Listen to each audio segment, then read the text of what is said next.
How to replace the water pump in your 2007 to 14 5.3 liter Chevy Silverado, Tahoe, and Suburban, and GMC Sierra and Yukon.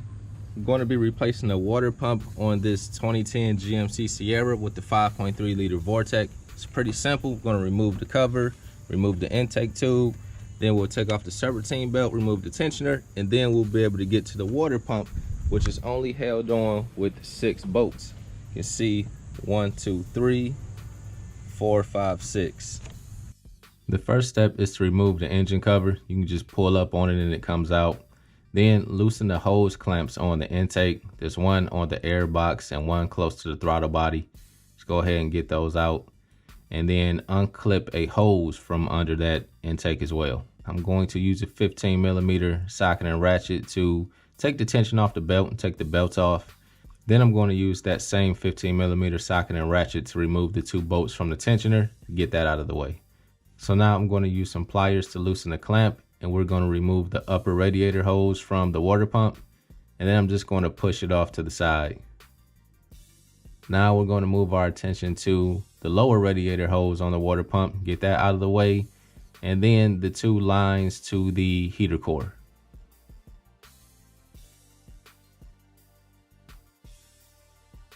Now I'll just remove the 6 10mm bolts from the water pump and it'll come right out.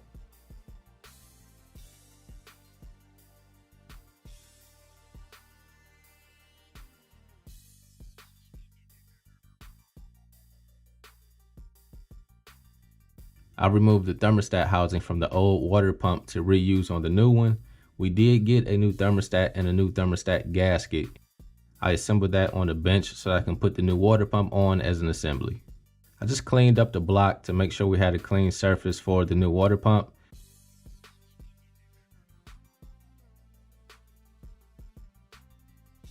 Had the gaskets already in place, and then I went around tightening the 6 10mm bolts. Now you're supposed to torque them to 11 foot-pounds on the first pass and 22 foot-pounds on the second pass.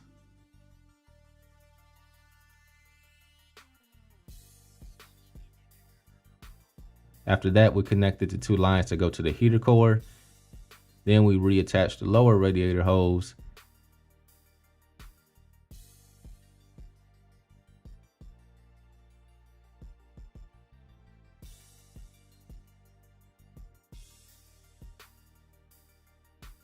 And finally, the upper radiator hose. Now I put the tensioner back on with the 15mm bolts. And then we reinstall the serpentine belt. We reinstall the intake tubing. I'm going to tighten the clamps and connect the hose at the top.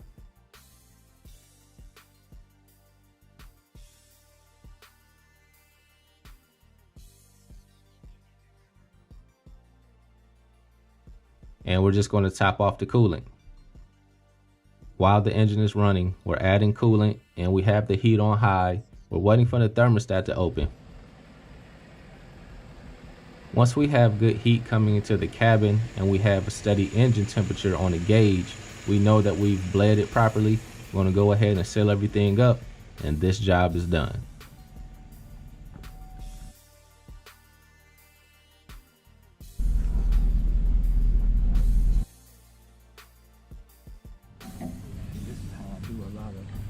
Uncle Tony, what? How long you been working on cars?